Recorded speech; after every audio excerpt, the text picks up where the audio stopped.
manage it? What kinds of things trigger it? What kinds of things can you do to cope with it in a very healthy way? And so, in creating these characters, we were very, very conscious, my team and myself, um, to think about all of the ways that current materials, current um, sort of social emotional materials give solutions that don't really fit certain communities. I can tell you that when I was growing up, if my mother was yelling at me and I was a little frustrated about the situation, if I started breathing very deeply in her face, that would not fly very good. It was not a good mechanism for me when I was a kid. And so keeping those things in mind and making sure that we're providing those types of solutions for those kids that help them learn how to use different skills in different situations. You know, sometimes you need to take a walk, but if you're sitting in a classroom, you can't just get up and take a walk, right? So uh, giving them all kinds of different tools to help them manage it. The first book is about anger. There are several other books that will be released throughout the year. And ultimately, we will be providing a lot of solutions for parents, teachers, communities around the kids, because it's very important for the grown-ups to be aligned. And the sky's the limit. All right. Well, bring it back. Hold on, guys. I don't know what's happening today. That is so crazy.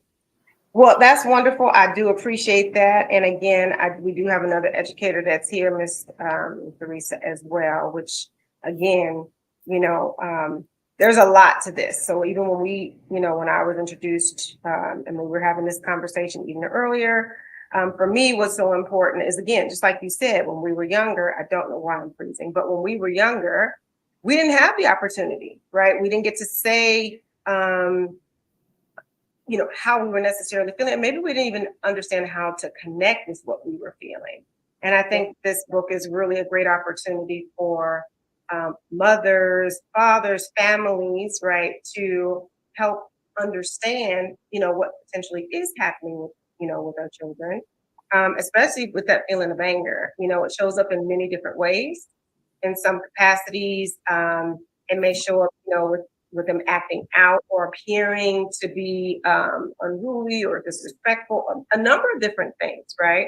But it's really, how do you identify that? And especially, like you said, if it's learning through utilizing something that they can connect to or identify with, and if that's characters, then wonderful. Because again, the message gets across. Maybe they can connect with that and understand, hey, this might be something that I'm feeling, because like you said, these are big feelings. And some of these young people, our little people, don't necessarily know how to express that. So thank you for that. Theresa, do you have anything on that one? Just chime in there. I'm interested to hear a little more, but I think my chime in as questions are asked from you or as the discussion goes further. I think there's this assumption that happens in our culture that all of us are raised the same way, of the switch from the tree, the belt. I wasn't raised that way. I didn't get whoopings like that. Orlando, don't pull back. I I did Probably not needed it. I didn't receive that type of discipline. I mean, I got discipline from my father when my sisters and I would get into fights, but it wasn't drastic like a lot of us have experienced. But I also think there's a lot of assumptions made to that because we weren't all raised with the switch and the belt. And I think people like myself, I get judged for that. And in the past, I was a 16-year-old, and I think I've gotten judged in how I raise him because I wasn't raised that way. I didn't have to bring out a switch or a belt. So that's kind of the beginning of the conversation. But as questions come, we can, dig a little deeper. But that's just something I wanted to start with because I think a lot of assumptions are made in how we discipline our children and how people. And then there's this negative thing that happens for people that are adults now, that because that's all they knew, then they carry that on to their children. And it just becomes this unfortunate cycle in how we discipline our children. Absolutely. And I love that because I think that there is no one way that any group of people has done anything, right?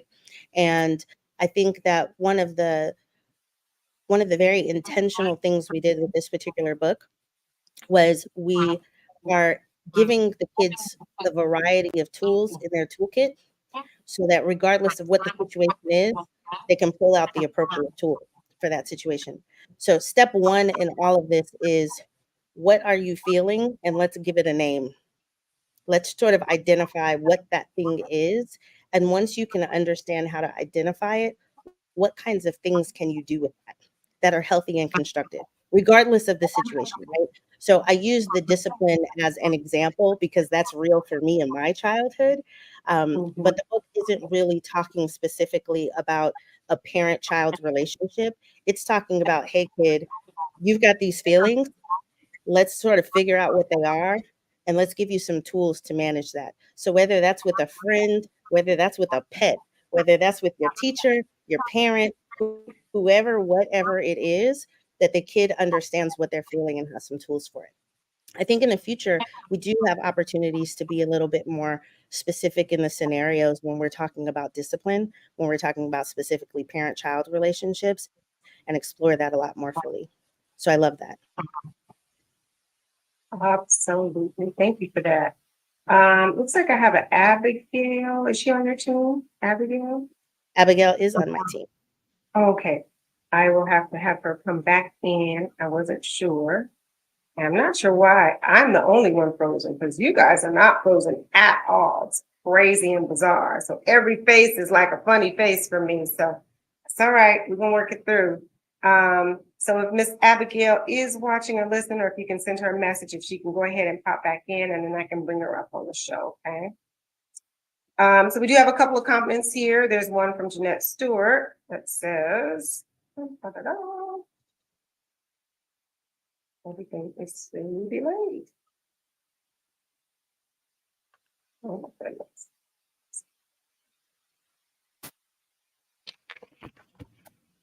There we go. And you all even, it's coming in, but quite slow. She says that I agree. It's necessary for children to have a space to express their emotions. Does your book also address the balance of discipline and a child sharing their emotions? Great question. Absolutely love that question. The book is really focused on the kid, as I said, and giving the kids some tools to say, hey, how are you feeling? Let's give this a name. And then let's figure out now, what do we do with it? What do we do with it in a healthy, constructive way? So we haven't really explored in this specific book anything related to the parent and discipline. Not yet. But I love that idea. And I think that there's an opportunity when we explore the products that are related or geared specifically towards parents, that we can have those conversations in addition to having those conversations with kids. I love it. And I love that your book is, really focusing on how to get kids to express themselves. Like, I think that changes the trajectory of how we were raised as seen and not heard. Like, it gives children this opportunity to be heard, and really to identify what they're feeling. Like, I've always kind of taken that position with my child. I mean, even as a 16-year-old, I still ask him, like, if something happens at school, or if he's played basketball and he's had a hard game, I wait and I ask him things like, so how did that feel for you? How did that feel for you when so-and-so did that? How did that feel for you when I said something a certain way? And I have to find the appropriate time to do it. But it allows him to learn that expressing yourself is important, and you have a right to express yourself. So I'm honored to be on this with you and hear that you are celebrating helping children express their feelings and helping adults get to that point where we can allow it and we don't feel like we have to be the control monster of everything. Yeah. I love that. And actually, one of Go the ahead. really, really important aspects of the book and the storytelling was to really emphasize the fact that emotions are normal, all of them, the entire range of them, and they all give you signals. They all give you information.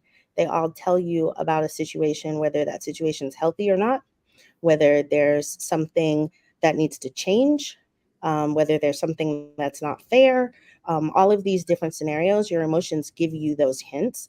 And so repressing them is probably not the best way to go. And a lot of people have, right? Or using them to act out. There's a lot of really destructive ways that people tend to respond to their emotions. And the goal of this is to say, hey, emotions are normal. They happen to everybody. Let's figure out what it is you're feeling, and let's figure out what to do with it in a healthy way. Absolutely. While we have a real quick break, I do want to acknowledge a few of the folks that are joining us. We have Miss Jasmine Lee, who says, we can see it, it's coming up so slow, but she does say, hey, brother and beautiful ladies. So she is here with us. Thank you for being here, Miss Jasmine. We also have Mr. MATTEWS, who says, peace and love, family. He's also showed up here. Thank you for being here. We have Miss Adriana Buford, all the way from Texas, and she says, it's not following my timing, but she says, let's see if it'll pop up this time. Very cool. Certainly don't want a parent like my parents did. So, and I think, listen, Teresa and I have had this conversation on multiple occasions, and even within our friend group. And there have been times, right, where we look at, okay, this is how we were raised. Again, we talked about it like the switch, right? So yeah, there's a lot of that.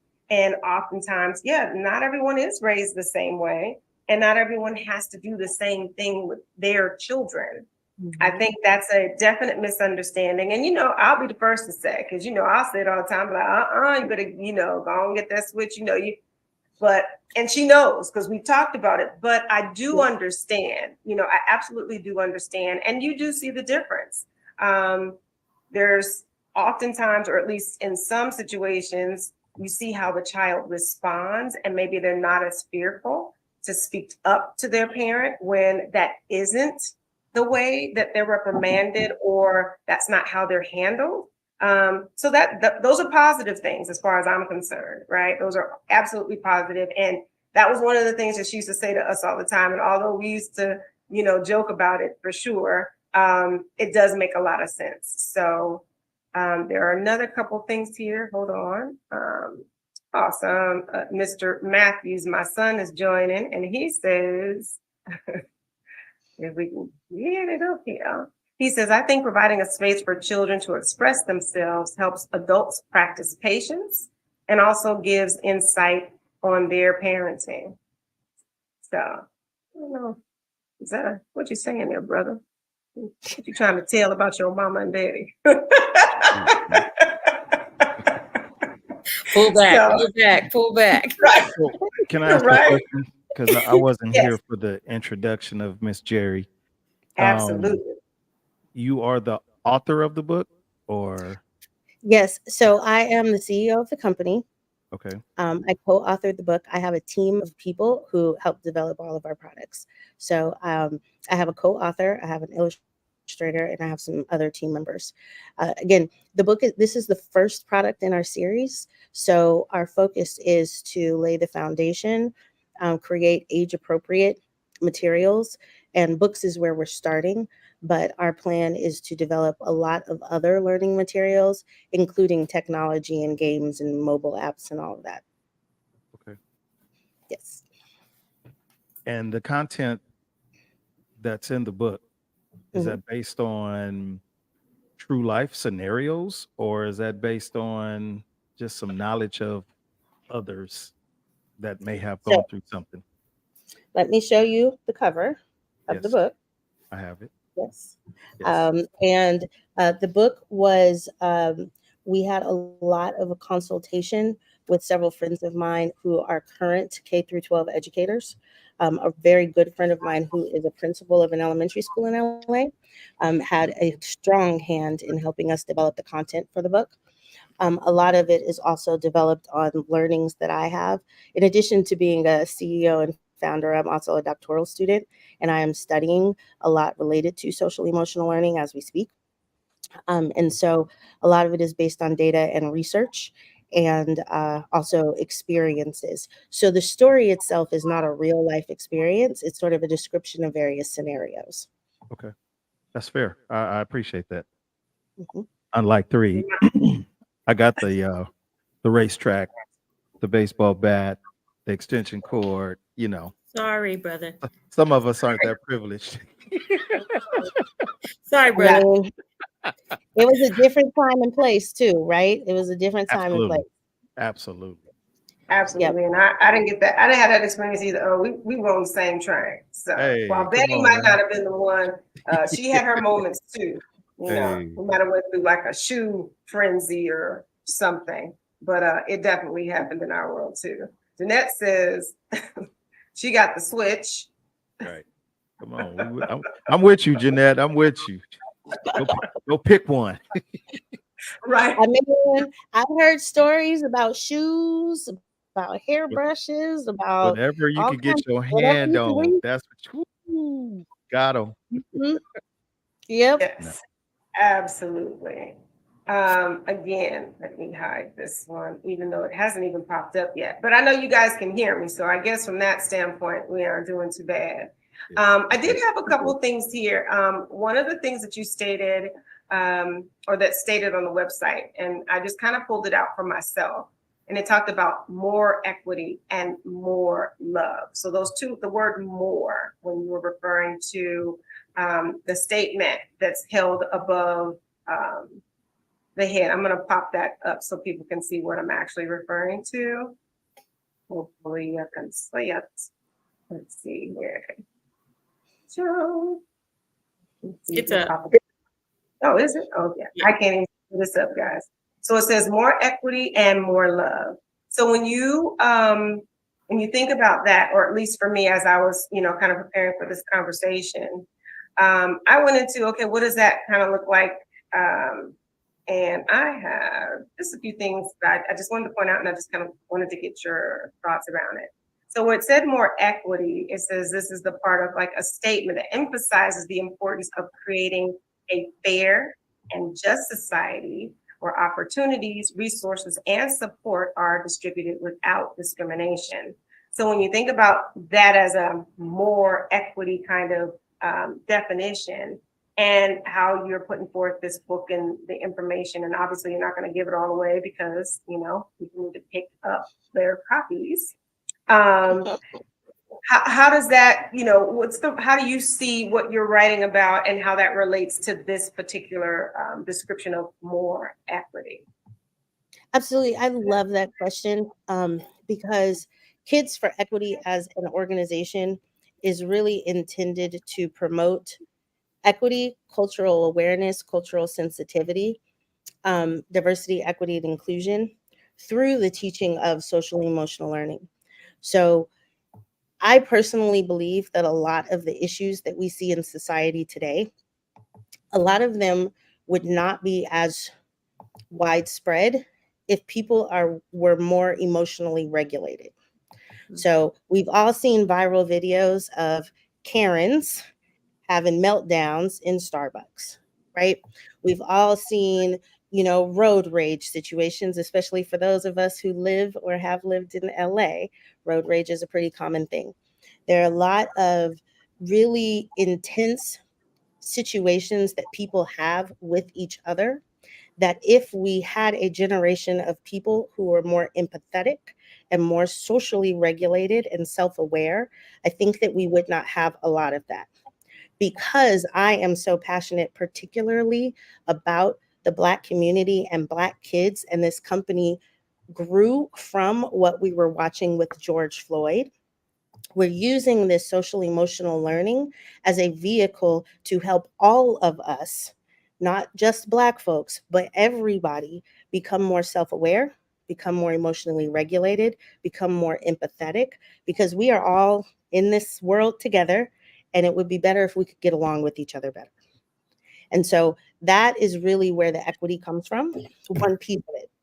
Another piece is it's very important to me that every single product that we make, including Aiden Gets Angry, that we are being culturally sensitive.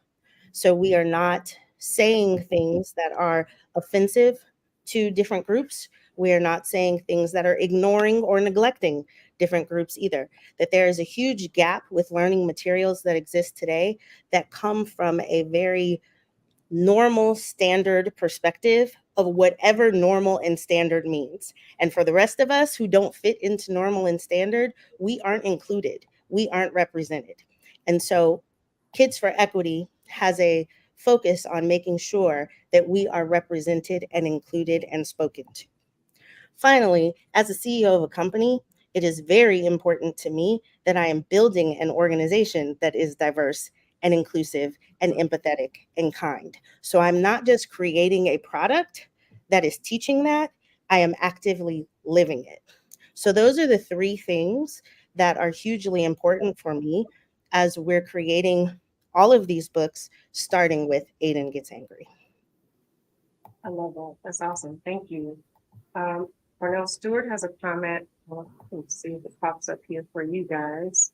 It says, I was a disciplining parent, but I also included the opportunity to express their emotions.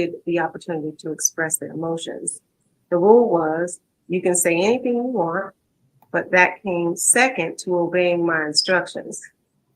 It taught them that they were free to express their emotions within a framework I established as a parent. Thanks, Cornell.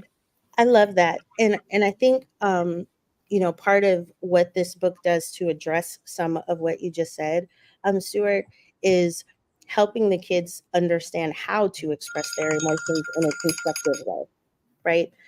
Sometimes when we do feel angry, sometimes it's very easy for us to find some way to let that aggression and that energy out that is destructive, right? Which could be hitting someone, breaking something, doing something destructive. And really where this book is, it's trying to get to that point where it's like, hey, we know you're feeling it, but breaking things is not the choice that we want to make. There are other ways to let that energy out that's not destructive, right? That could be, going for a run, talking to your parents. There's all of these different options that you have that are not a destructive way to express what you're feeling. It's if I may, we're not gonna get it right 100% of the time, so we know that too. I'm sorry. If I may chime in, Three made a comment as far as the past. Most of us being products of the physical discipline handed down on us. I being a parent myself, my daughter is 21, and I can count on one finger, how many times I actually physically had to discipline her. Most times it was just a raise of the voice, and that was the intimidation that was needed. I think there is that happy balance between, and that's just my opinion, physical and non-physical. But in most cases, those of us who have chosen not to be physical are the products of the physicality. I remember I got lots of whooping, so I didn't want to put that on my child, and I had to develop a different way of communicating with her. We grew up, or she's grown up to this point where we had no BS conversations. No BS is simply what it is. No BS. Speak your piece. Your dad's going to speak his, and then we're going to come to an agreement, some way, somehow for the future. And, it works. I think we just all have to apply the best for our scenario. And knowing the best means that you're going to have to know you as a parent, and you're going to have to know your child and what they need. 1000%. Agreed. Hey, I got 1,000.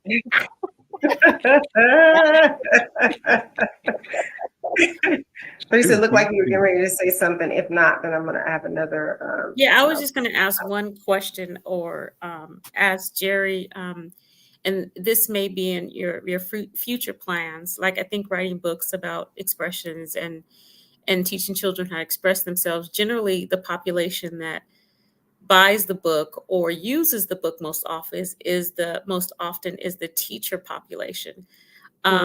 I'm wondering what plans or ideals do you have to get this information to parents, or if you're considering hosting any workshops to help parents build understanding of the importance of encouraging and allowing children to express themselves. Because in schools, I work in a Head Start agency. So working in that industry, we use the conscious discipline technique, and a lot of emotional expression and self-regulation comes from that. I just wonder, because we struggle sometimes with, now, how do we get this to the parents so that parents use it as a tool? What are your thoughts with that, and maybe some future plans you might have with that? I love that question because, as we were doing a lot of our market research, right, and really identifying who our target audience is, obviously educators came in there, teachers, administrators, etc. But when we really thought about it and we thought about what our vision is for the future and how do we get there, it's really all of the grown-ups around that kid have to be in the same space, have to be aligned. I can't tell you how many times I witnessed my nephews with my single parent siblings going off to their other parent's house and coming home, and we had to deprogram, right? Because the weekend parent and the weekday parent had whole different sort of agendas and focuses. And so it's really, really important that all of the adults around the kid are on the same page, because that kid needs that community to support that learning. And so we have a lot of plans to market to parents. One of the things that's really important to me that we're trying to figure out how the numbers work is, many times the people who really need this information are the people who are not going to spend the money on the book, right? Whether they can, or whether it's a capability or a willingness issue, right? It doesn't matter. But a lot of the times, the people who really need the information are the people who aren't going to get it.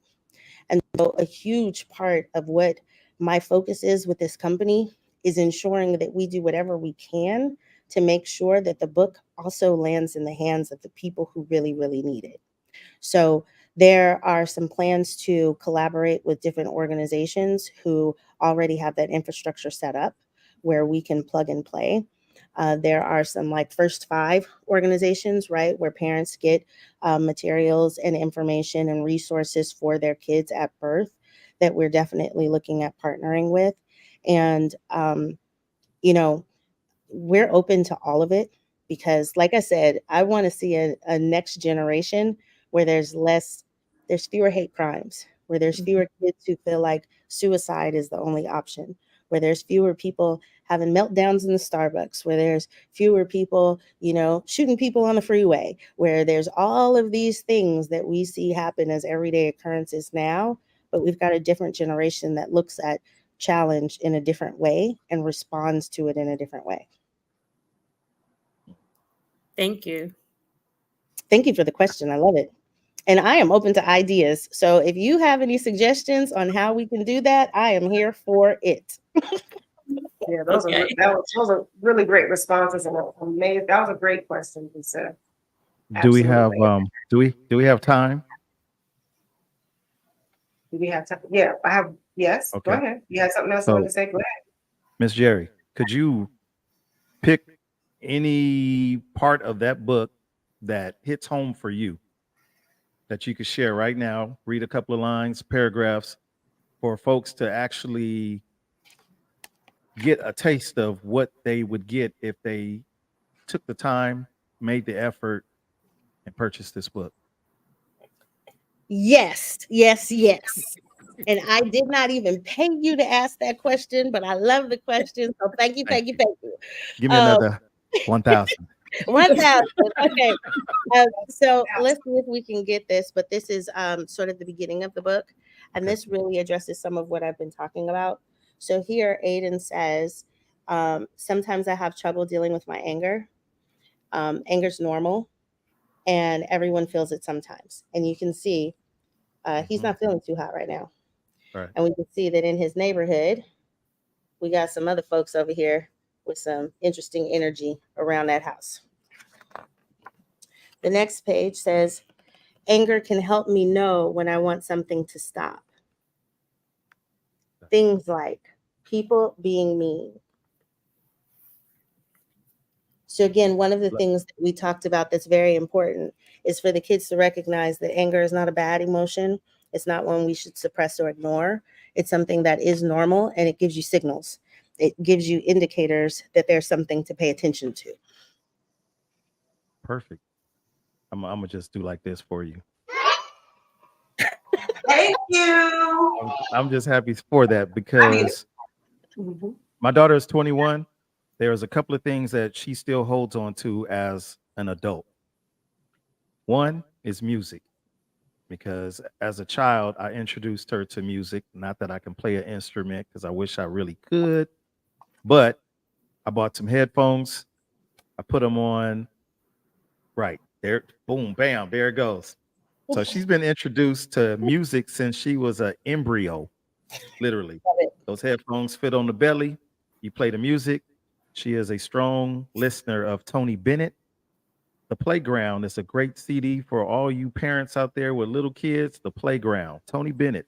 Uh, And then I spent a lot of time reading at bedtime. And that's something that we really disconnect from our children as parents. Of course, I'm talking to the littles. You ain't gonna read your teenager, big kid. Come on, it's time for bed now. We're gonna read you a story. However, it's that quality time that makes the difference in what you have to do when it comes to discipline. So thank you for reading that. I appreciate you. If y'all haven't gotten the book, pre-order it. Pre-order yes. it. We're Pre-order going it. to drop that link right now. We did have another comment from Mr. Daryl Matthews. This is an interesting one too. Let's see what he says here. He says, you guys probably see it and I don't, but it says physical discipline is needed. Parental leadership is the ability to identify how their children learn best. Mhm. Okay. Facts. And then Tamara Alexander says, what to do, good people? She's chiming in. That's Flavor Flames candles. What is Hey, Flavor Flames. All right. I did have another question for you. Yes. Also considering the more, right? So that comment or the statement there, it said more love. So what I had on that was love is the contact. Love in this context could potentially mean refers to compassion, empathy, and care for one another in the future of our children. Fostering a culture of love means teaching them to understand, respect, and support. I can't see my own stuff. Oh gosh, really crazy. Teaching them to understand, respect, and support one another, no matter their differences. And I know you just talked about that a bit, so I just wanted to read that because that was another thing that I kind of looked at when we were talking about that more concept again, because it is more, like we need more of these things. In the book, obviously, you just read a little bit, but is that also, maybe not in this one, but is there more to come with regards to showing love and empathy and, understanding and respect and support? Yes. Again, child to another child. Yes. That's hugely important, right? Because part of changing the world is self-regulation, but it's also being able to identify situations with others, right? It's being able to identify when someone else is the victim of some sort of harm, and understanding how to step into that, depending on what the situation is, right? How can you be an advocate of love and healing and harmony? There's also recognizing when someone is harmed, when someone is upset, when someone has, when someone's depressed, right? When someone feels grief, when someone has some sort of emotion, and being able to provide that kindness and compassion and empathy and support to that person. So we're starting with self-regulation, and on our roadmap is definitely that relationship building, that empathy, that with others, because we're not in this world by ourselves, right? We all have each other around us. So it's really, really important that we support each other and help everybody navigate this crazy thing called life that we're all trying to figure out how to do. So yes, more love and compassion and empathy as well.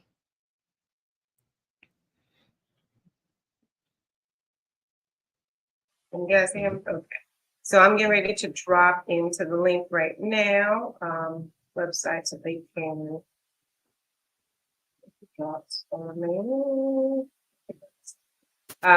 so they can go ahead and place their order. Please do. We're There- very excited about this first release and looking forward to um, all of the folks using it, giving us feedback, telling us what you think. I believe this is a community effort. I was raised by a village, and I Yep. believe it does take a village to raise our next generations.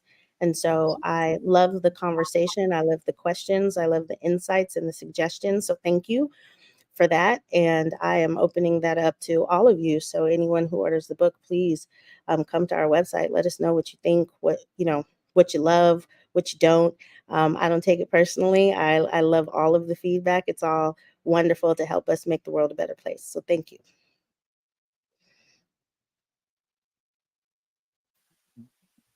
Absolutely. Thank you so much for that. Every time I speak, it takes. All right. So I did have another thing here. I always like to try to find a really cool quote, something that sort of resonates with the topic or the guest that I do have on. So I did find one that I thought was kind of cool. And it does say, I'm going to read it because it'll take probably until tomorrow to pop up. It says, children are the living messages we send children are the living messages we send to a time we will not see. Let us strive to nurture their emotions with love, kindness, and understanding, for they carry the hope and the heart of our future. So that was a pretty cool and appropriate quote. So I definitely appreciate having you on. This has been a really awesome conversation. Thank you, Teresa, for participating. There's some really great questions. Thank you for also bringing to the forefront again, not everyone is raised the same way and not everyone needs to be, that might be a part of the problem. We need to look at, what we're doing and how we're doing it and maybe consider doing things differently so we can get a different outcome. That's the only way that's going to occur anyway. So hold on, I think I have a couple more comments here before I jump off or go anywhere. Let's see. See Nicole drops in a comment and saying this. I look forward to having kids and learning how to parent along the way. I will definitely get the book. Thank you. So that's sweet. Awesome. Again, I do apologize, guys, for this crazy, whatever's happening with this internet, but I guess it does happen. But we are still here no matter what. I appreciate you and your time. For those of you who haven't done so already, please make sure you go to the website, take a look around, see what's going on there, and definitely, if you can, today, right here, right now, actually, go ahead and place your order for that book. He is accepting pre-orders, so that would be awesome. And also, if you can drop right now in the no, that's the website, so you won't have to do that. I just did that for you. Okay, cool. Any last comments from anyone on the panel? Also from you, Jerry, any last comments to those that are watching or that may watch on the replay? Just again, thank you all for the opportunity to share. And I really am excited about being in community with everyone here and supporting each other and making our next generation more self-aware, emotionally regulated, and empathetic, compassionate than generations before. So thank you. And guys, anybody else? Any final words? In the words of the late great Whitney Houston, I believe the children are our future. So yeah, I'm gonna leave it at that. Wisdom. That's wisdom. Hey, come on. No, but seriously, if you are a parent expecting, you're a grandparent, you got some young grandkids, why not that way? You know, again, it's a great time for quality time. Quality time. Absolutely. Absolutely. For that. Doobie-doo. All right. So again, This is gonna get ready to wrap another episode of Fearless Fridays. And for those who have not yet, please do go to I Am Talina on YouTube as well as Instagram. Talina Speaks on Facebook, and like and share. And come back, tell more friends, subscribe, so we can definitely grow this community. Again, this is a place where, we spend some time with each other to really learn and understand, some of the tips and the tricks and the strategies that we can use to overcome, our fears, right? And continue to persevere and just succeed anyway. There's a lot of things happening in this world out here today, guys, and we have to make sure that we are paying attention and not letting our children just fall by the wayside. It's very easy for us to forget, we got to grab a hand. So let's, continue to do that. Let's be the village that we need to be so that we can raise up these children. Be sure, again, to tap in with Miss Jerry. Order that book, like, share, and subscribe. And again, thank you all for being here. Thank everyone from the G-Man community that does also show up for my Fearless Friday. So I do appreciate that. Hold on, we might have one or two last comments if they show up. If they do, if you can see them, I can. All right, got it. I see a comment here that says, thank you for, I can't see the rest of it. Says, thank you, family. Continue to do those things that are in harmony with the Creator. That was from Mac Wells. Thank you. Appreciate it. All right, guys. So again, that wraps another episode of Fearless Fridays. We definitely appreciate you. We'll see you guys same bat time, same bat channel next week, 6 p.m. for Fearless Fridays. Thank you, Jerry. I appreciate you for being here. All right. Thank you. Bye. Bye.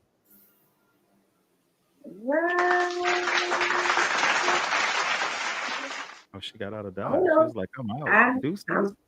I'm working. You're still live. I know. It won't end on us. It won't end. Same time, same thing last time. Okay.